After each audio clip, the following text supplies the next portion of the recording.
Hey, it's Phil. Before you're going to check out my Rants About Humanity episode, I also want to invite you to consider following me and subscribing on my podcast channels and my Rumble video player channel down below. You can find it in the description. With the increasing censorship and limitations of freedom of YouTube, I don't know how long I will be able to have my thought-provoking conversations on YouTube. So if you want to support me in my mission of freedom of speech, open debate, be sure to also check me out and follow me on those platforms, and enjoy this week's episode. Welcome everyone to the Rants About Humanity podcast. Today I have 𝗪𝗂𝗺 as a guest. 𝗪𝗂𝗺 is a psychologist who started Mind Your Sex as a vehicle for men to increase a more healthy relationship with their sexuality. He works with men who get stuck in their sexual behavior and who want to break this pattern. To get the stigma of the phenomenon sex addiction, 𝗪𝗂𝗺 wrote a book in Dutch called Lust as Lust. Also, he produced a podcast with the same title to give an insight to the inner worlds of men for whom their lust has become a big part of their life. Thanks so much for being a guest on the podcast and talk about not lost in translation, but lust in translation. Hello, welcome. Thanks. How was your relationship with lust when you were growing up, like as a teenager? I know the first sexual feelings came there with me when I was 12. Yeah. How was it for you? Okay, so we're starting with my childhood experiences. That's good. Well, it's a good question because I think sexuality and also later on in life when my book is called Sexual Desire as a Burden. That's the translation, I suppose. And I think in your childhood, something starts and it can become later on in life a big part of your life. And sometimes it's lust and sometimes it's a burden. So back to me, your question about my sexuality, my early childhood, I can't remember it very well, but I know for a fact that I was quite busy as a teenager with sexual things. So it got my interest very, very early on. Yeah, for me, and this is always a podcast without filter, you kind of guys know like how I talk about it. As soon as I could come, let's say, and I could start like masturbating, it became like a mechanism for me to relieve pressure. I know a lot of guys when they're studying, like you can let me know if you want to share, then you like masturbate a lot because you're so much in your head and you just want to, you know, like, have silence in your head. And then, you know, as soon as you come, it's like, finally, like my head is empty, you know. I don't know if that was the experience for you, but I know that it was like a pressure valve almost like mechanism back then. Yeah, but I think when you're very young, it's not like that. I think it's an interesting feeling because it's new to you. Mm-hmm. And then later on, when maybe you got your early stress experiences as in high school or in university, then maybe it gets associated with getting off the pressure, as you say. Mm-hmm. In my podcast, I have 5 episodes, and one of them is talking about this. And he says it's not a porn addiction that he had, but it's an orgasm addiction. So he was addicted to the feeling, this very intense feeling of orgasm, because all the other feelings in life are quite negative for him, or not very nice, let's say. So every time he was looking to override these bad feelings. So he became addicted to the feeling of orgasm, this intense feeling. Yeah, and I'm curious about your experiences, especially how it developed. And when you start seeing it as a burden or as a problem, I know that, and we'll talk about a lot of things, also like no FAP and no masturbation, etc. Because there is some kind of part that sexual energy, life force builds up, and it keeps on building up, and it's like almost uncontrollable then, like that urge, like so much energy, and or sometimes combined with, you know, having anxiety, having stress, having so much unresolved emotions that you want that escape, you want that release.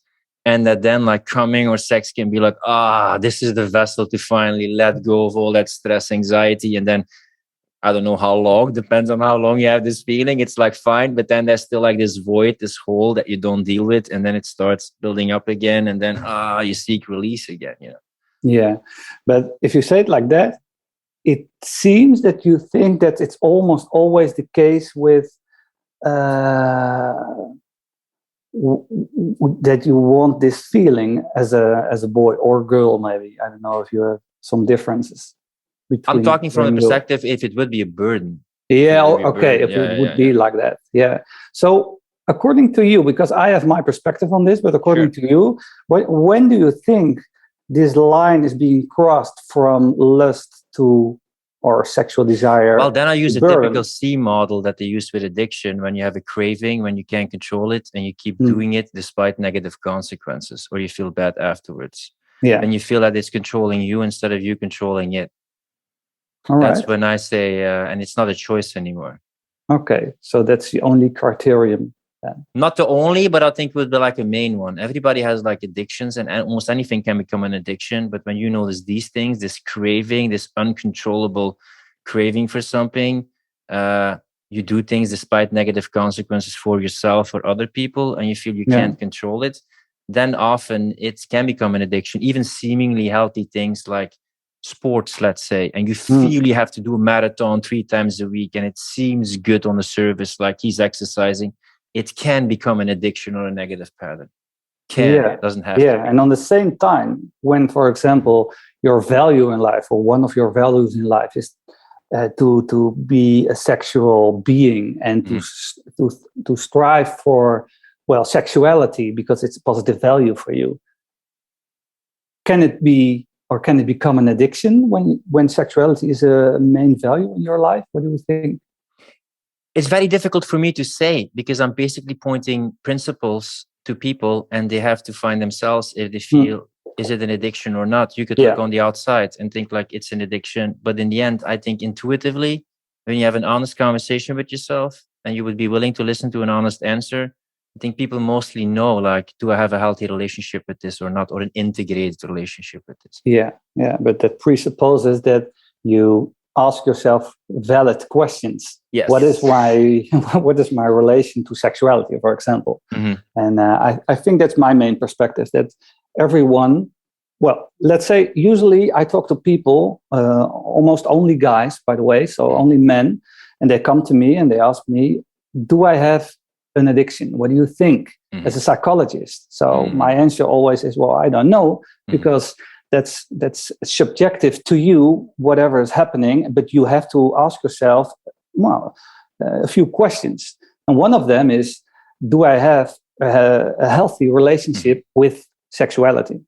And that answer changes it changes every moment. So when I ask myself this question, this week can be different from next week. But in the first place, you have to ask yourself, do I have a healthy relationship with sexuality in this matter? Do you go to your body then? Do you go to your emotions then? Do you go to your values then? Well, that's interesting, because usually the men I speak to, they don't have this proper connection to their body or to their emotions, because they are used to override this with watching porn, for example, because it's a solution for almost everything. For example, when you are sad or when you are angry, well, let's watch porn and the feeling is gone for the short term, of course. So usually I think it's important to reconnect to your body and also to your emotions, because you have your body gives signals, whether it be emotions or not. So you have your body, your emotions, and then your values or your identity, your self-image. Because I talked about my porn addiction or issue with porn. I made videos about it on my YouTube channel, which people can look up if they want to, this YouTube channel, if you check it on YouTube.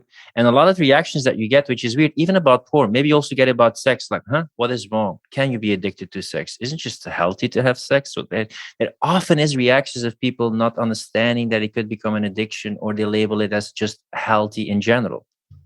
Have you also witnessed that when you talk about this, or there's more openness?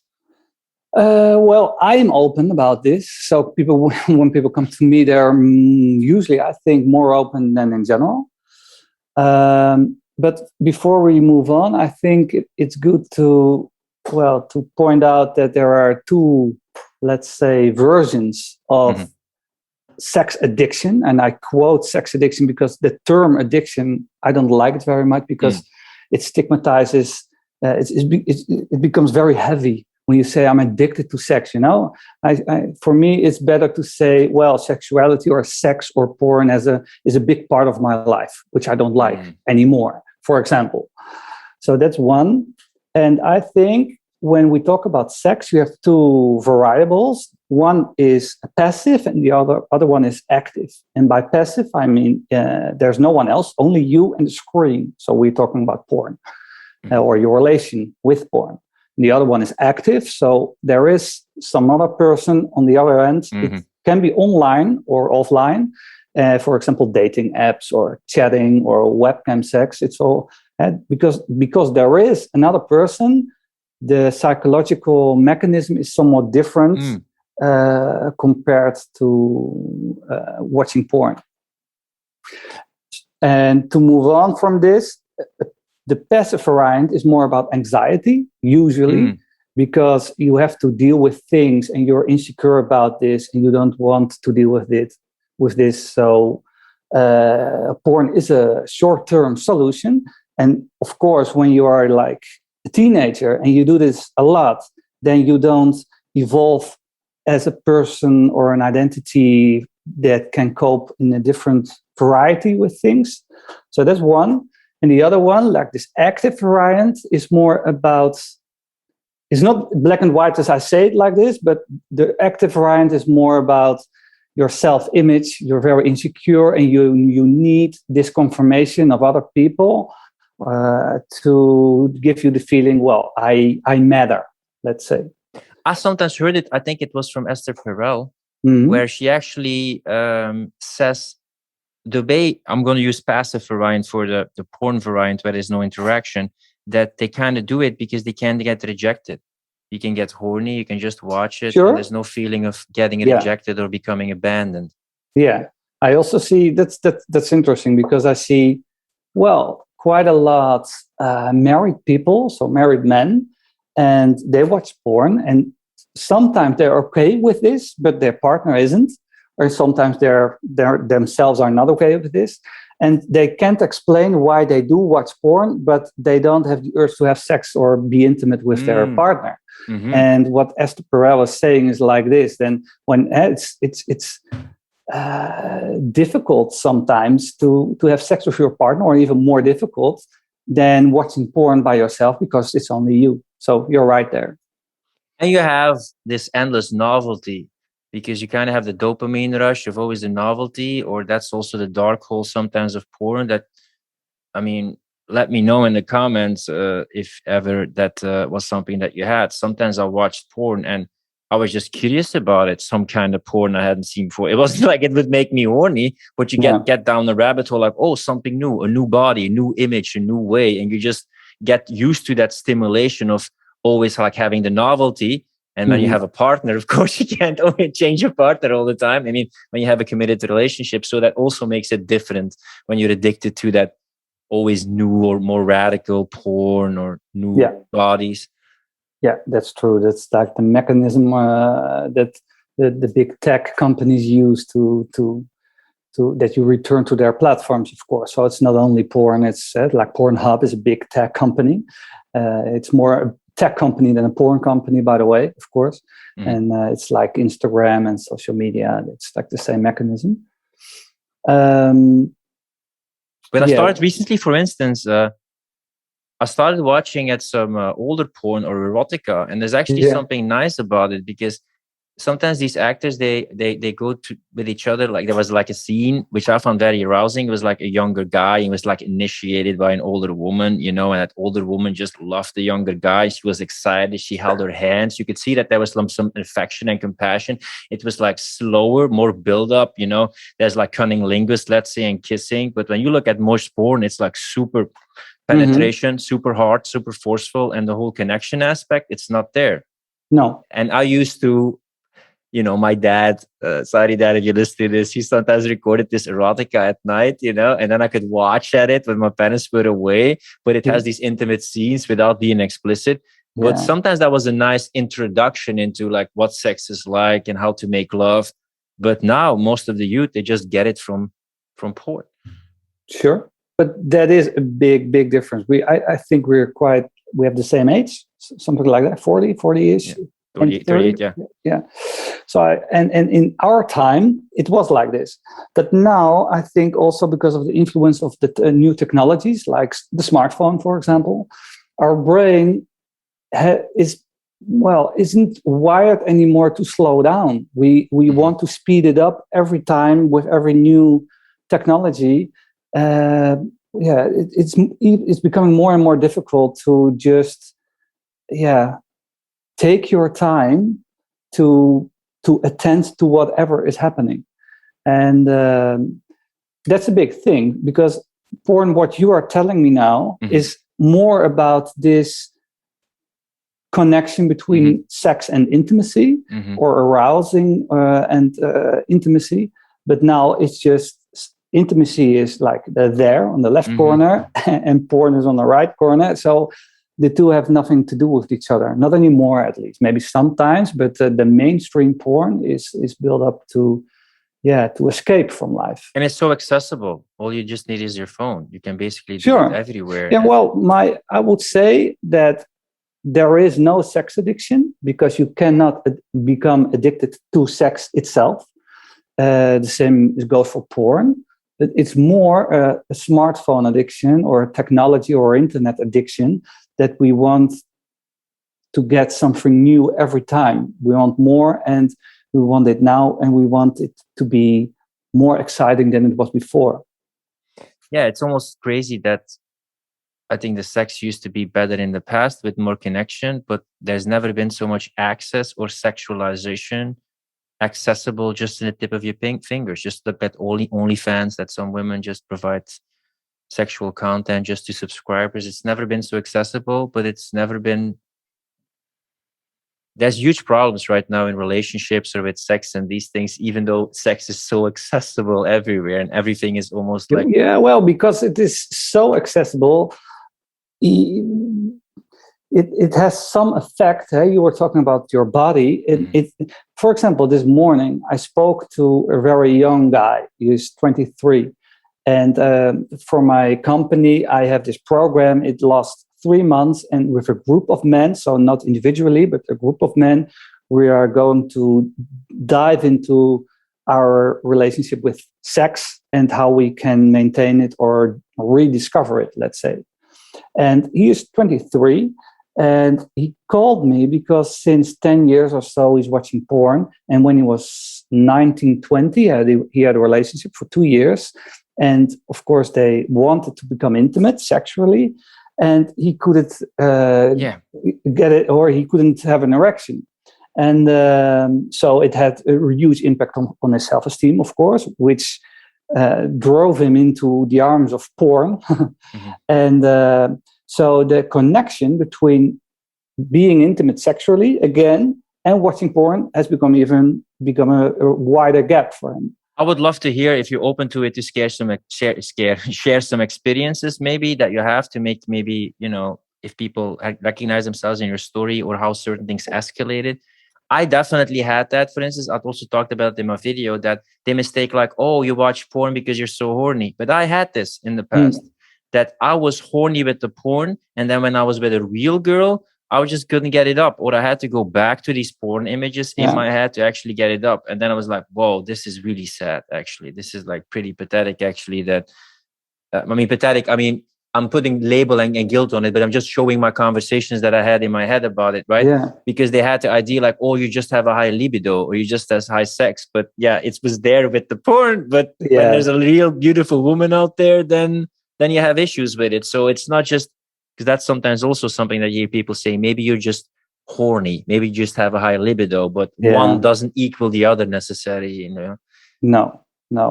And I would say porn is never about sex. And it's not about libido. But what we're talking right now is about the effect of long-term watching porn. It can have an effect. It's not always the case, but it can have an effect on your erection or your erectile functioning. And of course, that has a an effect on your self-image, because you're feeling guilty, or you're ashamed, or you're loathing yourself. And that, of course, has another effect on your erection. So if you are used to, or to, let's say, to link this arousing or the sexual arousal to watching porn, that's the only association. It's very difficult, of course, to be with someone else in life. And it's very scary as well. And because of this scariness, and because of this fear, it's very difficult to be in touch with yourself and the other. So then you're lost. And what I do as a psychologist is to restore this connection between you and yourself, let's say. And therefore, you need to train your awareness. Where are you with your mind, for example? And when you're too much in your head and all these thoughts about, it's about performing. Sex is about performing then. There's also the message that we get from this new porn, the mainstream porn. So it's I think even for younger people, people who are now 20, 25, something like that. And I see them more and more.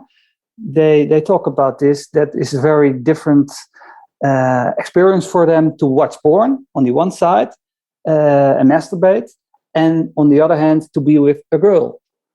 So that's a big thing. That experience doesn't translate immediately to the bedroom, because mostly those guys, they're hard all the time. They penetrate, they come, and everything is like, it's fluidly going through positions. But when you're with a real woman, it's more time. It's sometimes softer, more intimacy. It's fine if you just want to hug and kiss. But when you have that image like, no, I should lead all the time. I should perform. I should be rock hard all the time. I should, come. Yeah. There's like this kind of image of that porn image that you think also translate into intimacy. And then dealing with these moments that you feel a bit less turned on, or like hugging, it's like, oh, it doesn't fit that porn scene, take 1, take 2 image you have. Yeah, but I think I wanted to take it a step further. I think, but it's not I don't have concrete evidence, but I think that because of the youth, or the youth right now, these times, they are very used to be in both worlds. They have two worlds where they're in. They have this online world with an identity. They have an online identity, and they also have like this offline identity. But they don't evolve as a human being fully, because they have these separate identities. And because of these separate identities, they have an online identity. And they're in this online identity, it values a lot what other people think of you. Mm-hmm. So when they're very much online, they take this to this offline identity. So they become scared of real intimacy. Because, for example, dating, when I was young, I was 20 or so, then I had to go to a girl and say, my moves or whatever.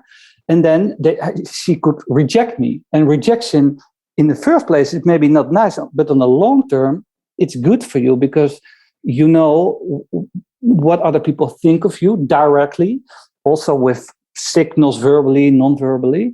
And when you're very young, also when you use Tinder, the only message you get is when you have a hit, when you have a match.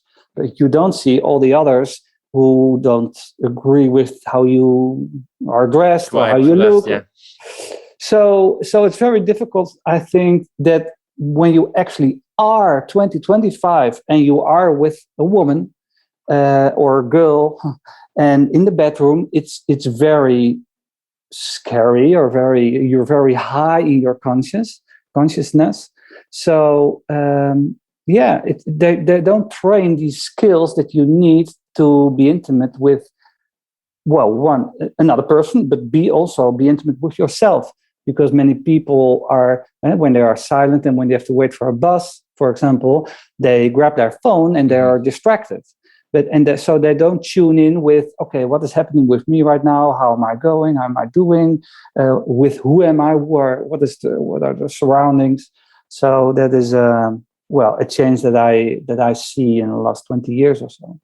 Could you tell a bit about your experiences, maybe some examples where you feel for yourself, like this felt me violating my boundaries, this didn't feel good? Like, how does this process of seeing it as a burden or becoming aware of it, how does this manifest himself in your previous life? Yeah, it's an interesting question. In my podcast, there are 5 episodes, and 4 of them, the 1 to 4, is from clients I interviewed for my book, and their stories are also in the book.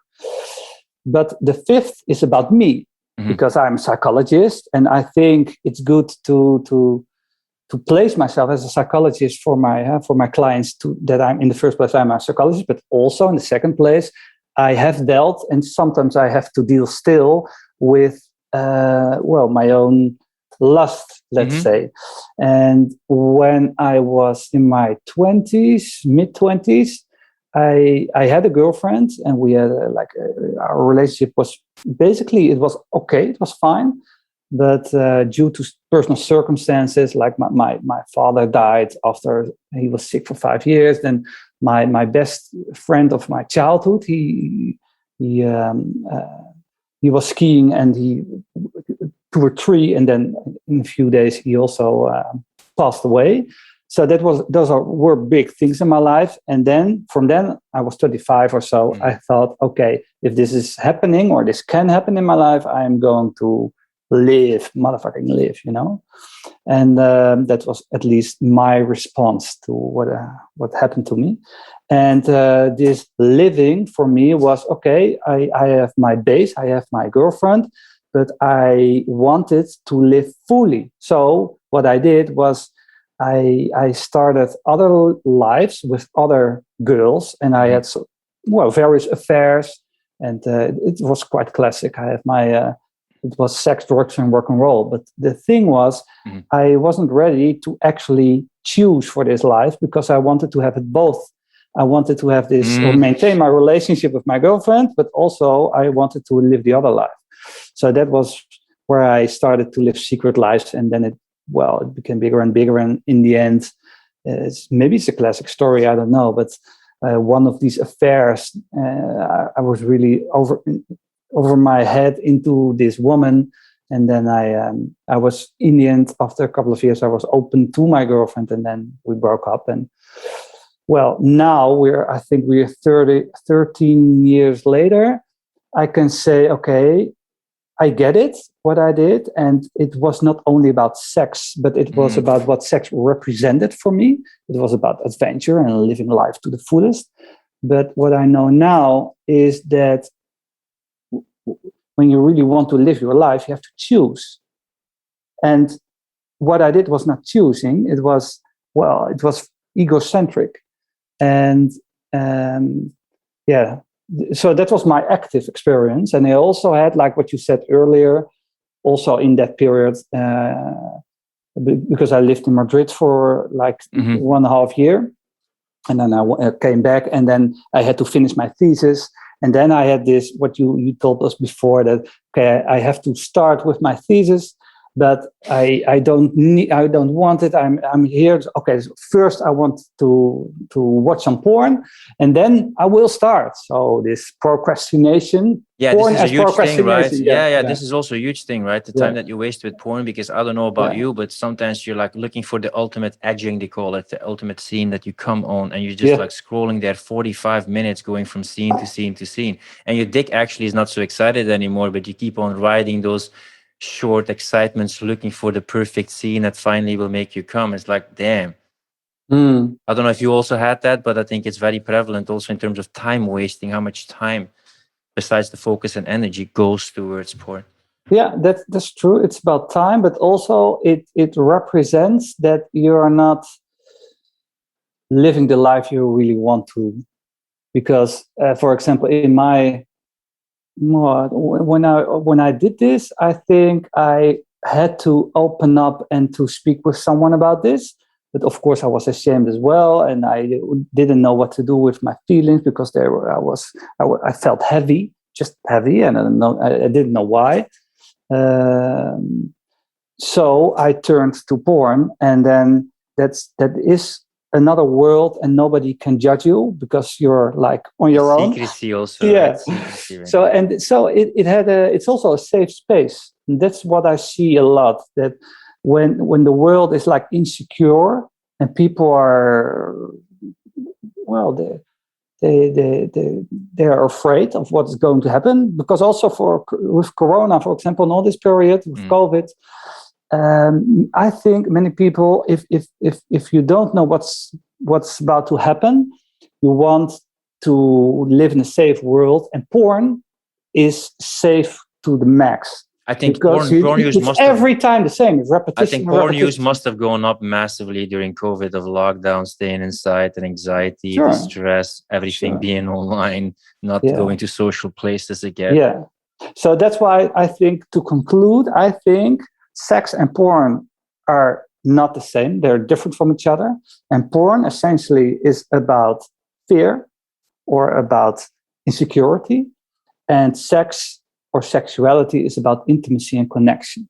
It's not black and white as I say it like this, but it is different from each other. It's interesting that you said I was pretty self-centered at that time, but at another way, and correct me if I'm wrong, you were actually not so much centered in yourself, because you didn't know yourself. You didn't know what your values and boundaries were. So in a way, it was a bit egoistical, but in a way, you also didn't know what you stood for and who you are, actually. It's a nice observation. I agree. Yeah. Yeah. But maybe egoism is not the same as self-centeredness. Maybe it's like the reverse of self-centeredness.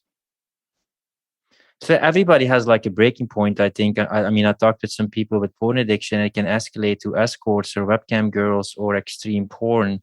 Everybody you will have these moments where you do some certain behavior and know, I can do better. This is not good for me. Can be with drugs, can be with porn or whatever. But I think it's classic. I mean, if you look at it from chakra level, you look for these outside things. The job will bring me fulfillment. The woman will bring me fulfillment. The drugs will make me feel good.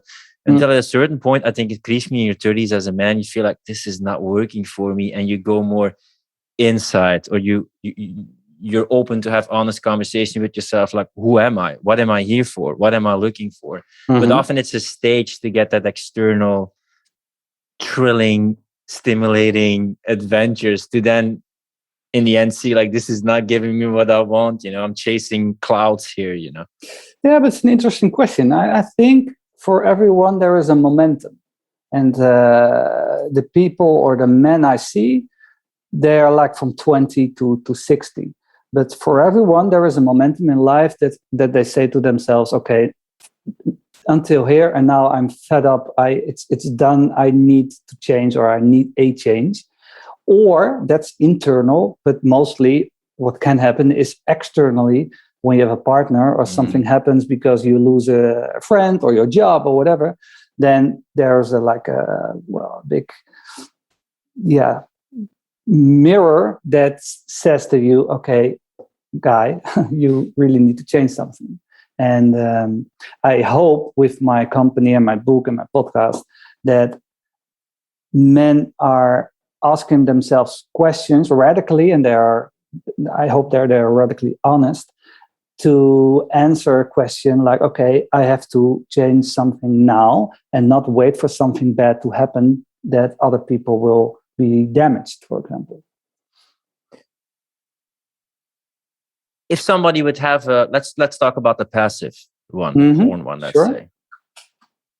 Probably you will answer it depends, which is always the annoying answer to give to questions. But let's say somebody has an issue with porn and it controls them, and they feel empty, and maybe they have erectile dysfunction, etc. Yeah. Should they quit? I did it once for 2-3 weeks, and then increasingly that urge started building up in my body. But I had something that would go completely against my values if I would do it. So that was no, I'm not doing that. Just to go to that 2-3 week period. And then it went easier, but I was excruciating the buildup in my body, physically. I had to some point, which is hilarious, put ice cubes on my balls because there's so much energy being built up. Is there some way to taper off porn instead of doing the cold turkey, or watch some more accessible porn? Or, given your experience, it will depend. Is it best to just not watch porn anymore, find some erotica, or maybe you have links that are still sexual but more appropriate and linked to intimacy? What are some ways people can develop a better relationship with porn, and where should they start, or how should they go through the process? Yeah. With all that temptation on your phone, on your desktop. I mean, there's so much. I mean, I had something that blocked all the porn sites, but there's so much porn sites to block them all. It's just completely impossible when you're just in front of your desktop. Yeah. Well, I'm not going to say it depends, because I have a philosophy about this. Okay, I'm going to expand my answer a little bit, because now you have the presumption that people, or men, they know already that they want to deal or change their relationship with porn, right? They want to do something about it. I think it's essential what happens before, because there is some, you went through some phases to decide this is what I'm going to do. And I think this shouldn't be an impulsive decision. So you have to think about this. Why do I want to break my habit with porn? Because it's a habit. And why and when? Because when you don't think about it and you just do it, and then you don't know how to do it, then within a week or 2 or 3, you become maybe very creative and put some ice cubes on your balls or whatever. But I think it's crucial before you make this decision that you think about it. And thinking about it can be very easily be done to just write down when you do it and why you do it. So what's the association or the relation between a thought or an impulse, which usually it's not conscious. So you have an unconscious impulse to watch porn. It triggers, So just if you do this a week or 2 weeks, and what happens exactly in this context before you experience this craving of watching porn. So that's one.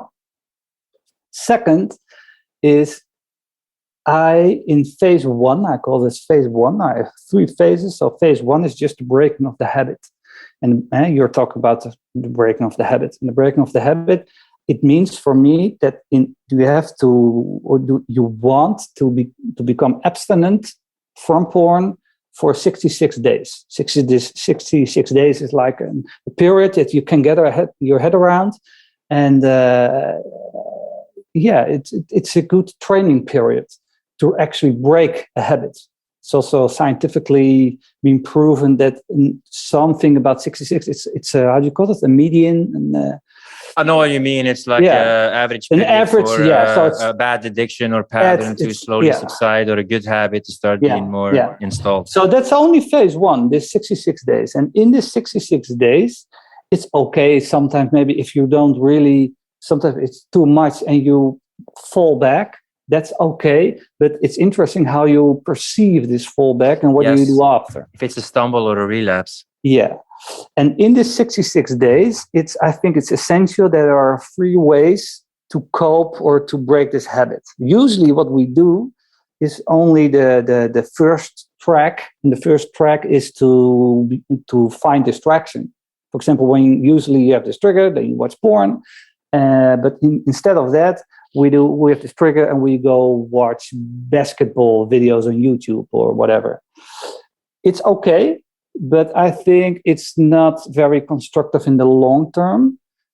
But okay, I encourage them to start with this first track of distraction. But the second and the third are even far more important, because the second one is about that you want to learn how to be with this trigger or this emotion. Usually it's like a negatively experienced emotion, like sadness, for example. So instead of pushing the sadness away, you want to learn to embrace the sadness, which is very hard for people. Mm-hmm. But it's actually, like, practically wise, it's quite simple, because it's just, okay, just sit down, slow down, and just see what happens, which is for many people contra-intuitive to do, but it's training. So in 66 days, you can see there's a training. And the third track is about becoming conscious of whatever is happening and why it is happening. So very practically, you have to sit down and write down whatever is happening and analyze it. And by analyzing it, you become, or there's gonna be more distance between you and the trigger. And as a positive side effect, you become more, you get a more positive image about yourself, because you actually can postpone your craving or experience more distance from this craving. So but this is, I mean, for me it was, at least, and I think for most people, this is a work in progress, right? Because when you talk about relapse and stumbling, like, it's super easy to explain it, but this falling back into negative patterns, I love the fact, like, there's a thing like habit suicide. If you commit a habit suicide one day, just get back on track. Like, every day is Groundhog Day. Just start again. You haven't lost everything, but just go back to your bad behavior, because the pool of your own habits and the repetitions is a lot bigger than the buildup of your good behavior. And then we delve into something which, for me and other people, is a lot prevalent. When you get into your emotions or your story, then shame and guilt pop up, and that can be like covered emotions. Then you feel guilty about feeling guilty, or shameful about feeling shameful, or shameful about feeling sad, and then again you get into the cycle of covering up that anxiety or shame again with porn, which make me, it's the self-fulfilling prophecy, Yeah. Well, the thing is, you're right, but I have this online training program, and it lasts 10 weeks. But before starting this program, I actually have this questionnaire about, well, what's the trigger of wanting to start this program? So I think it's essentially, it's about attitude. It's not breaking the habit, but it's about evolving an attitude which is about self-care and self-love. But when you start with this attitude, it's difficult, but you have to start somewhere. And it's easy to start with something that you don't want to do. But in this training program, after a few weeks, or after maybe even 2 weeks, you have to think about, what am I going to place in the empty space that porn will, if you throw porn out of the window, there's an empty space left. So how are you going to fill this empty space? So it's more about that in the end, but you have to start somewhere. And porn, for many people, is very easy to point at as the big factor of their misery, but it's not the porn, of course, that makes them miserable. It's about how they perceive themselves watching porn. Yeah, and a lot of times people say you won't tackle the true addiction if you don't find the underlying need. And when there are different ways to do it depending on your personality. I investigate a lot of personality research, so different things will resonate with different people. But correct me if I'm wrong, but you can start beginning by painting your new identity, or determining your values, or tapping into your why, or finding your needs. And then you also are already painting something of a new you beforehand that you can also have an interaction with. Is this also something that then you do then, of also getting that clear, the why, the values, the identity, the reasons, the impact it's going to have? Yeah, but usually it's later on, because people, at least when men come to me, they come to me because they experience this burden. And so we start with the behavior, but under the behavior, it's like this iceberg, and on the top of the iceberg, what you see is this behavior. And it's practical to start with this behavioral change. But underneath the surface, are the second phase, I think, are the psychological mechanisms. Because why is it that you became addicted to porn, for example, and not to gaming or to alcohol, whatever? It's interesting, because usually porn has a slightly different dynamic than the other typical because addiction. It's more secret and it can be more hidden. Yeah, that's one factor. Yeah, so you need to become more conscious about you, how things function, how emotions function, how you think, And for example, meditation is about creating distance between your perception of your thoughts and your feelings and your thoughts and your feelings. So you have to train that as well. So this is the second phase. And then the third phase is about what you said, told about identity and values and searching for your why. And when you have found or have some idea about your near future or your place in life or your impact you want to make, then you hopefully you have built up this positive self-image that you can choose and live your life. What do you think about this? Sometimes they say if you're going to focus too much on the addiction, then you're going to make your identity about the addiction, and you can almost reinforce it because the other parts of your life are not so integrated. So is it also that just focusing on other aspects, knowing themselves, developing their life, their habits, which seemingly have nothing to do with working around the addiction, but that makes the focus a bit less centered about this, even though like I'm not an addict anymore, a lot of this focus still is around this addiction. What is your stance towards this? Well, exactly this, that it's what I told you before is I don't believe in the term addiction regarding to sexual porn. And it's also because of this, because usually when there's a lot of shame, your identity is filled with thoughts about your behavior with porn, for example. But of course, you want to create more distance. And for that, you have to get the focus off porn, because you're not only porn, you're more than porn, you know? So, that's my standpoint, that in the end, you start maybe with porn as, to work with, but very rapidly, we change focus to other fields in life. Would you still allow someone to watch healthy porn that they watch as healthy porn? Or would you say like try to abstain, be present, step in between stimulus and response, and try to just... Now I'm gonna say it depends, but that depends what you choose after 66 days or maybe 3-4 months or whatever. And in those times you would say like abstain. Abstain 66 days is the main goal. It's just a kickoff start. And from there, you have to think about what kind of person do I want to be. And for example, that's not only sexually, but also professionally and relational with other people and so on. So after this period of abstinence, you have to think, okay, do I want to watch porn? Which is fine by me. It's not like, well, you had some history with porn addiction, so you don't have to watch porn anymore.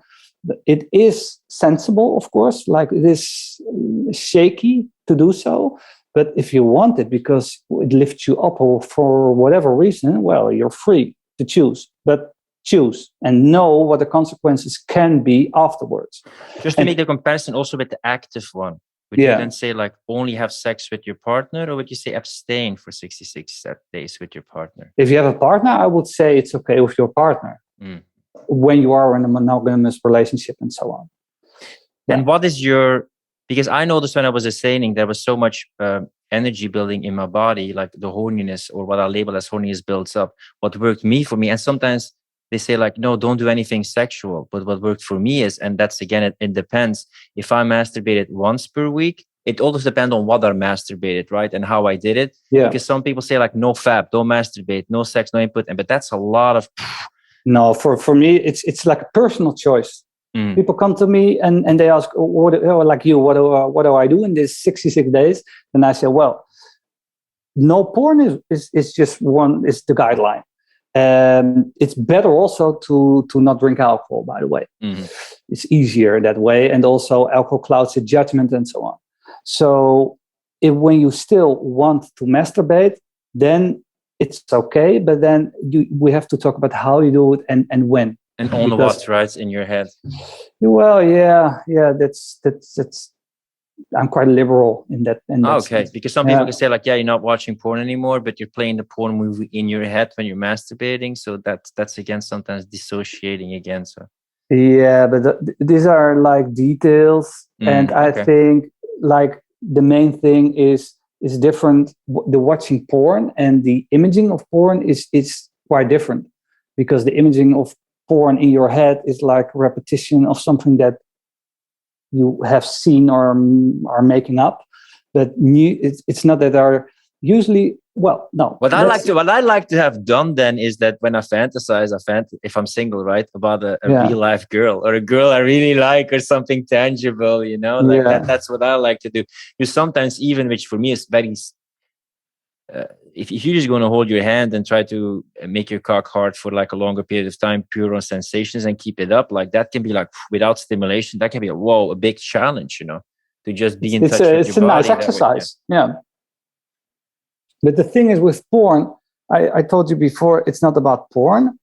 Essentially, it's more about, there's one hypothesis that the addiction is on information or in information overload. And that means that when you're watching porn, there's only you and the clicking and the porn and the images, and then you become in like a state that is like arousing. It's not about the porn, but it's about this. When you, for example, you're in this car and you go with 200 kilometers an hour, and it's this rush and this. Yeah, it's sometimes in research what they did, but like the best thing to do on a date is to take them to an exhilarating experience, because then they will translate the excitement from the adventure they did to like, okay, I'm in love, my heartbeat is like higher. So they say like, yes, I'm feeling something for the person, you know? Yeah, that's also about the shared experience, I suppose. But the thing is, we were talking about this period of abstinence. What do you do? The thing is, it's better to not watch porn or you can, of course, in your memory, do whatever you want, because there's no information overload. So you have to abstain from information overload. That's the main thing. Stimuli, and stimuli, and that's like it's the bigger thing that you said. Like it's also an information smartphone addiction, to just sit still. Hey, the boss is not coming. Just breathe. Yeah, and focus. Essentially, it's about slowing down. Dare to slow down, but people usually don't dare to slow down because they're scared of slowing down. That's interesting. Why are people scared of slowing down? Why are people scared of silence, or why are people scared of not doing anything? That's interesting. I think with everything that's been going on the last 18 months, when I go down to what truly brings change to people, it's awareness and reflection. But for that, there have to be honest conversation, a willingness to listen, and a pause and silence to then deal with these things. And it's probably uncomfortable, because when you listen, when you reflect, you can find out things that you don't like or don't want. But for me, I think that's kind of interesting. That's where the learning and growing is, but it doesn't mean that it's always nice and something you wish to hear or wish to face. It's like facing the unknown. Yeah, but many people are scared of facing the unknown. Right? So I invite people to train themselves in exactly that. Face the unknown, embrace it, and see what happens. But very many people are very reluctant to train that. Would you suggest with a partner who deals with this to just have a conversation with their partner about, you know, I have an issue with porn, or it's something that you like to be open about it? Because the secrecy also, and when you have to deal with it yourself, when you struggle with this in a relationship, do you suggest them to discuss it with their partner, and that their partner can actually stimulate good behavior? Or how should they deal with this? Should they discuss it when they're working on it and they meet a new person? Oh, yeah, like that. So there are two versions now. One, there is a partner, and one, there is no partner now, but in the future, they will have a partner and then discuss it. Yes, they have on a date and they're wrestling with it and going through it. That's one scenario. And the other one is like a guy want to work through it and they're in a relationship. Yeah. Well, first, when you're in a relationship, I think it's good to know that there are two forces. The first is like you have your intra-psychic problem or issue, which is you and porn, and you have an issue with porn. or with anxiety or whatever. And that has, I think, it has an effect on your relationship. So when it has an impact on your relationship, it's good to talk about it. The thing is, then it's not only intrapsychic anymore, it has become relational, so interpersonal. So when it becomes interpersonal, it's good to know that it can also have an effect on the other one, which is not about you anymore, but it's now about her or him, but mostly her. Because usually, for example, it's not always the case, of course, but a woman can perceive herself as ugly, for example, when she knows that the other partner, the guy, is watching porn. So that is, you have to think about that. So usually when people come to me, it's not only about the individual problem, but also the second one, there is a relational problem, and I have relational conversations with them. Would you suggest them to tell it to their partner or not? When it has an impact, yes, of course. But it tells me something about the relational or the couple when the partner doesn't do it because he's scared of rejection or he is ashamed, which is normal. I can understand.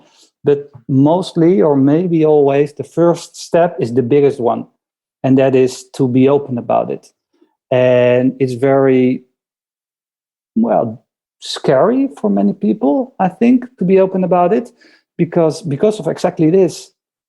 You lose your secret world. And the second one is that your partner, can reject you or can despise you or whatever. It can be also, it depends sometimes, because sometimes, let's say that you're sleeping around with other women and you're with a partner that you really like and love and you just want to commit to the partner. This may be controversial, what I'm going to say, but I don't think you should always tell it to your partner, like, I've been cheating and sleeping around with other women. Sometimes when your partner knows you've been cheating, there's a huge trust breach that sometimes never can be recovered. So I'm not giving any one-sided responses here, but sometimes when you're truly committed, you know you're wrong, you want to work on it. Sometimes, I don't know, you can maybe say like, no, I would never do that. Sometimes you could not tell it to your partner, commit, and then just not do it again and just like work on the relationship without actually admitting it, because sometimes admitting it can break unresolved, like, trust issues forever, and it will never be the same again. At least I'm wondering my thoughts here, right, about the options here. Yeah, but I agree. The thing is, there's no guideline or guidelines that you have to do this or that. The thing is, you have to think about what is good to do and also about the impact of what you are going to do or don't. So exactly what you're saying is it can have an impact if you say something about your past. And we live now, of course, in a society, and we have to be open in our relationships and so on. But you can question that, of course. I think that's the first thing, that you have to question why you do something or don't do something. Yeah, but usually in these two scenarios, I think it's best when you have a partner and this is a problem, then it's better to open up, because it can also have a positive effect. It can re-unstable your connection. And on the other hand, in the second scenario, when there's no partner now, and maybe in the future you will have a partner, then it's up to you. Maybe you're very confident to tell something, but then it can have an effect on your relationship later on, or you don't tell anything, but then you have to be very conscious about how it evolves your behavior with porn, for example. Do you know why women don't have this problem so much of being addicted to sex or porn, or it's not being open so much? Because you tell me that we mostly face like men, and more men have an issue with this. Can you explain, is it just testosterone in general, or is it the way how women deal with this? No, this testosterone is overrated in this sense, because men have more testosterone, but it's not that the women don't have testosterone, and the amount of testosterone is not the biggest influence on the sexual desire. So it's not the case that men have more sexual desire than women. That's just not the case. With porn, on the other hand, I think there what I know is that there is some thing on the chromosome of men that they are more sensible to thrill activities and thrill activities, risk-seeking behavior. And porn. It's not the only cause, but porn has this effect also on the brain. So that's what I think is that why men are more susceptible to porn. Could you still talk a bit about the role of shame and guilt and why these emotions are so difficult to deal with or not tackled enough in the whole process of what you're dealing with? Well, you can ask it yourself as well, of course. What is so difficult about shame and guilt, you think? Maybe not for you, by the way. Maybe you're like a different. Well, I'll make the definition, make the distinction. I think Brené Brown made the distinction between guilt is being guilty about what you did, which sometimes can be good because it creates a conscience, and shame is it attacks the core. Like, I don't know, John, I don't know what the book was. It was about shame, healing the shame that binds us. Yeah. That talks more about who we are as a person, not about what we do. And it is interesting because in my podcast, in the first episode, this very interesting a guy who had for 6 or 8 years almost weekly he had sex dates, and he was gay, so maybe it's a little bit more easier. Yeah. But he was very, very ashamed because he had a boyfriend, and he was very much in love with this boyfriend, and still he did it every week, sometimes twice a week, and he didn't understand it, why he was doing what he did, and he rejected himself very, very much. So he's really, really, really ashamed. And the thing is, when you're feeling ashamed, that's what you said now, shame and guilt are different, because shame is part of yourself, and it's about who you are. And so it's a very heavy feeling, and you're being caught up in this feeling of shame. While guilt is maybe also not very nice to have, but it tells you something. It's more like it can guide you. Feedback to do better next time, while shame always is frozen in your body and will always be a part of you. I feel that way, right? Yeah, so that's about what you do. So it's about behavior. So usually in therapy, I want to understand. Because maybe you can in your therapy use guilt as a way to point towards what they want to do, what they want to stand for, their identity. It can be a way to show them, but shame is a very different. That's more difficult to transform. The thing with shame is when someone's really ashamed about himself, it's very difficult to actually have or do therapy on him or her. So first you have to deal with the shame and to figure out what is the shame about, what is causing the shame, and how long is it going on, and so on. And then shame can be, converting to guilt, maybe, and then it's easier to break your pattern. So, and back to your question, why is shame and guilt so big an issue with porn and sex? Well, it's easy, I think, because we are learned that sex and porn, but sex in general, is shady, let's say, because it's that makes sense, of course, but because everybody's doing it, but we don't see them doing it.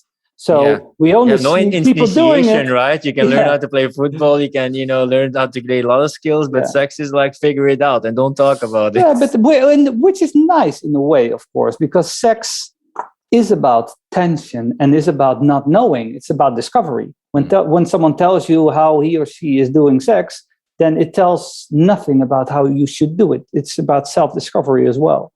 So this is an interesting tension field, but also everything which you cannot see, you start to think about it, and you have your own perspective. But when you don't change perspectives with other people about sex, for example, you can be caught up in your perspective about sex, and then it easily can become secretly. And and also there's not a lot, like recently I I mean, yes, the connection, the intimacy, the communication is more important, but there's a book called She Comes First, and it's about cunnilingus, to give a little bit of steps for men, like how to pleasure a woman orally. You have a book, Sex God Method, which is a bit of a radical title, but it's more about the verbal role play, about scenarios, like in that way. But some women act like this area of sex, like it should all be natural. Like having to train that, having to learn that, it's like a taboo. And yes, it's more about the connection and openness, but it can sometimes be good. Like I went to a sex workshop from a friend like a time ago, but it was amazing. It was about foreplay, hygiene, what to do beforehand, afterwards, self-care, grooming, the positions. And some people would say like, what? You have to learn that? It's like, I just want to get better at this skill, and it seems cool, but there still seems to be a taboo to just even be open to this. Yeah. But I agree. It's just we don't learn it. We don't learn sex in school. You have to learn it from workshops or from your own. And we expect ambition. A lot, like it has to feel good, right? If a woman has to explain or gently guide what she likes, it's like, oh, you're not doing it well, you know? But it's a work in progress. You can communicate and you can laugh a bit with stumbling and figuring each other out, but often there's a lot of pressure or perceived pressure on how it should be and how effortless the whole act should be and taking control of sex, you know? Yeah. One thing that I just want to end with, and it worries me a bit, I imagine a future where in the future people will be able to plug into any kind of environment, have sex with any kind of woman that digitally lends her body, like digital printing. It would be any kind of famous person or attractive person. You know, you can feel like you're having sex with that person in the way how you want to, with some unpredictability built in at the position you like. And there will be such a vast menu of sex, people, places you could have that really feel like exact the experience and environment that you want. Then I'm wondering, do people still want to have sex with real people and commit? Because that endless option now in front of a screen, I think when it's also visceral in your body, you feel like it, you perceive it like it's real, that would make it even more tempting to say no, and more stimuli and more variety. Because you see sometimes in Japan, these people that actually are also living just behind their computer, and they go into these bars with like half cyborgs and then have sex with, it sounds crazy right now, but let's just see in 5 or 10 years.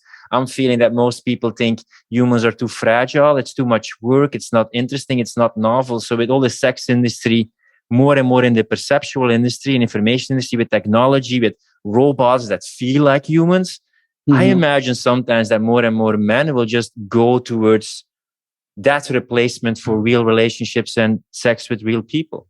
Yeah. Well, you're right. And on the same hand, I don't agree. Because I think it will be like that in the future with all the AI technology and the virtual reality and so on. And it will become very easy to have sex with everyone you can even think about, or even cannot think about, but they will be there for you to pleasure you. On the other hand, people are wired for connection, and they want to be intimate with each other, and they want to really touch each other in vivo. And I think when this will happen in the future, even the urge or the importance of really connect to another person emotionally as well, and with your body and mind and spirit on the same time, I think people actually want that. Also, the men who are going to experience this HR of VR things. Yeah. HR is human resources. Yeah, I know. But maybe there will become an industry about porn and HR. Yeah. But it will become more difficult to actually learn the skills to connect with each other. I think we will want to be intimate with other people, but we are losing the skills to do so. And that's the main issue, I think. If people want to learn more about the skills of what you do, your process, all your work, where can they check out more about you, your books, and the programs that you offer? mindyoursex.nl. And I have a mailing every 2 weeks. And also my book is called 𝗪𝗔𝗺 in Dutch. And also lustaslas.nl is also the site. And also the podcast, of course. One last question. Let's say that you could introduce something during adolescence education that helps people have a healthier relationship with sex. What are some things that you wish parents could provide to children, schools could provide to children, some things that children or adolescents that are blooming into sexual beings? What do you think are some tools that we could give earlier or better or more freely, or decisions they could make that would probably make them more prone to have a healthy relationship with sex and porn?